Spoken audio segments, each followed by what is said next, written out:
Eu sempre quis, desde pequeno, porque eu tive uma iniciação precoce assim, na fotografia, eu sempre quis fazer a fotografia de expressão pessoal.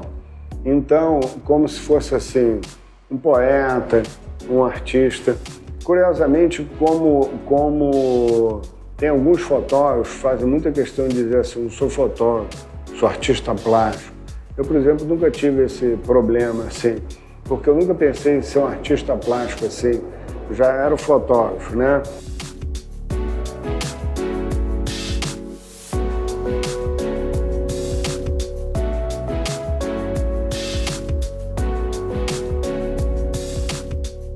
Eu pensava em me expressar como um poeta, como um escritor. Por quê?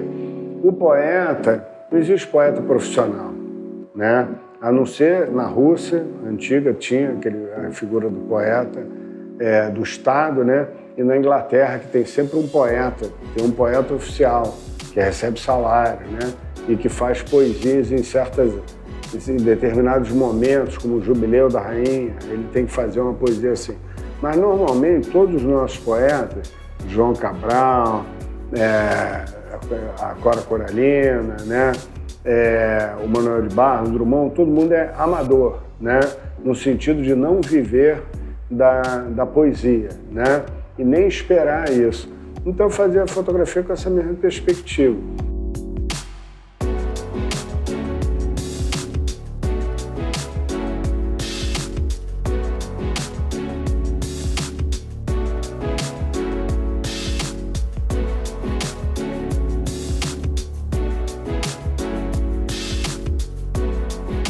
Nunca me preocupei em ter assim, uma carreira no fotojornalismo, por exemplo, ou na fotografia de moda, uma carreira especializada, né?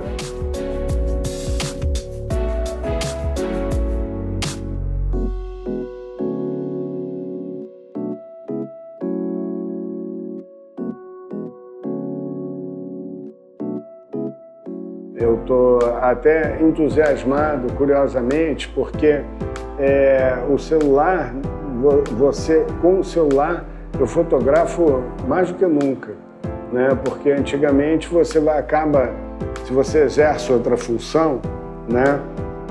Acaba sendo complicado para você sair para fotografar. Aliás, uma das séries que eu faço com o celular chama-se exatamente Liberdade Condicional, porque reúne coisas que eu faço indo ou voltando do trabalho ou na hora do almoço, que é quando o sujeito assalariado tem essa liberdade condicional.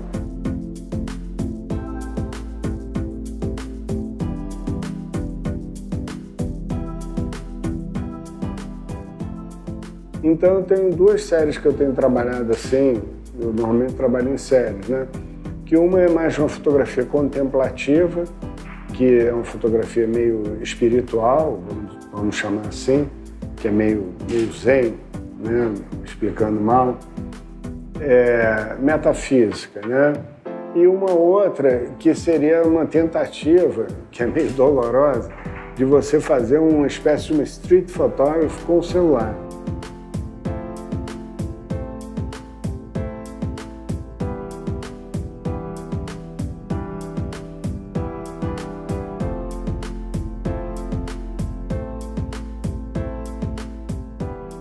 É uma criação que vai se fazendo.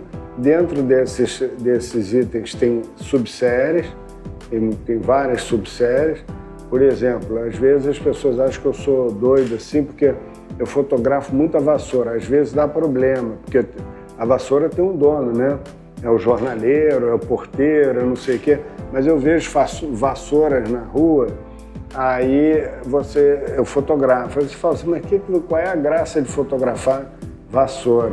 Aí eu vou explicar. É uma série que, inclusive, o nome é Fox Talbot. Porque se você olhar o livro do Fox Talbot, que é o primeiro livro feito com fotografia, né? O The Pencil of Nature, né? Que começa a ser editado em 1844 saem 6 fascículos, né? Até 1846. Tem uma foto que todo mundo conhece, que é uma vassoura encostada na porta da casa dele. Uma vassoura até pequena.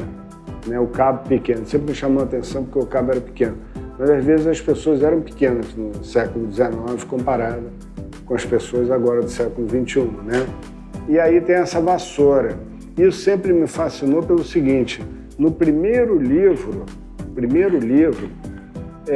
o Talbot já mostra que a fotografia tem essa capacidade de transformar as coisas mais banais, mais humildes, em peças icônicas.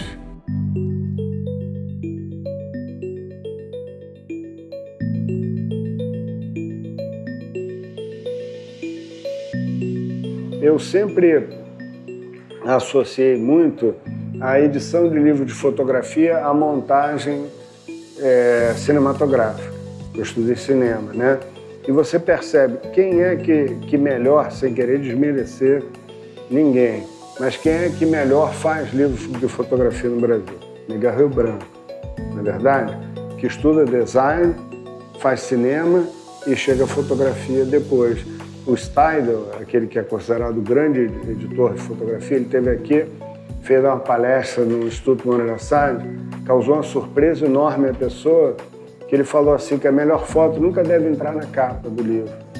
E o fotógrafo sempre acha que a melhor foto tem que ser a capa do livro. Ele falou, não, a melhor foto só pode aparecer assim, lá para o meio do livro.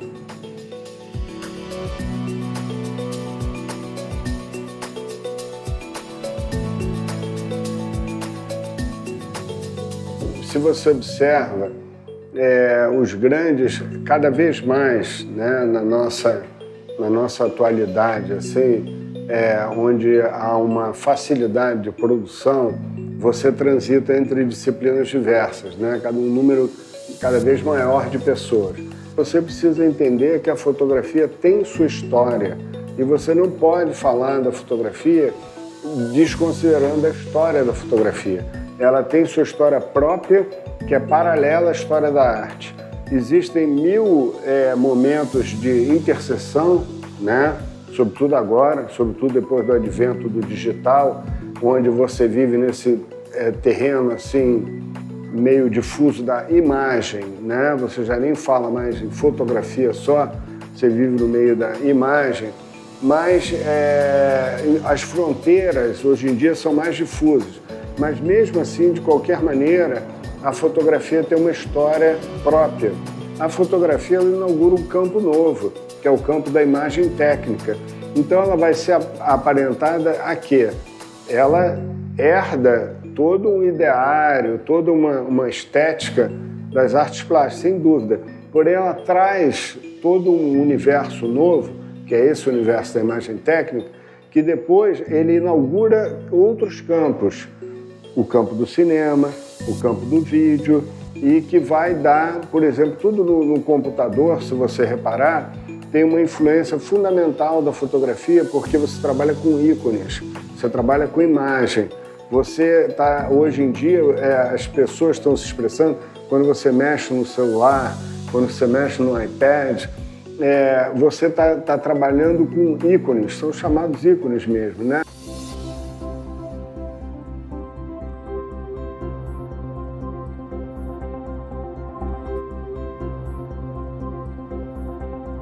A fotografia de verdade, vamos chamar assim, que é a primeira, ela passou a ser analógica. Nesse termo nunca existiu, em 150 anos de fotografia, nunca ninguém falou fotografia analógica. Foi só depois do digital que você começa a falar em fotografia pré-digital, né? Então, você vê que as coisas são diferentes, porém aparentadas, né? E cada uma tem a função que é complementar a outra. E não adianta você vaticinar assim, acabou a fotografia, acabou a verdade. Tinha gente que falava assim, com o Photoshop não vai ter mais a fotografia realista, a fotografia documental, porque você pode falsificar tudo. Você sempre pôde falsificar tudo. Então, eu acho assim, esse momento até, momento atual que a gente vive, eu considero o momento mais rico na história da fotografia, comparável só ao início da própria fotografia. Nessas 3 últimas décadas, 90, 2000 e agora 2010, a gente vê a mesma efervescência que no início. inclusive com essa coisa maravilhosa que eu acho que é o resgate com a finalidade criativa de processos trabalhosos, complicados, como o da guerreotipia, né?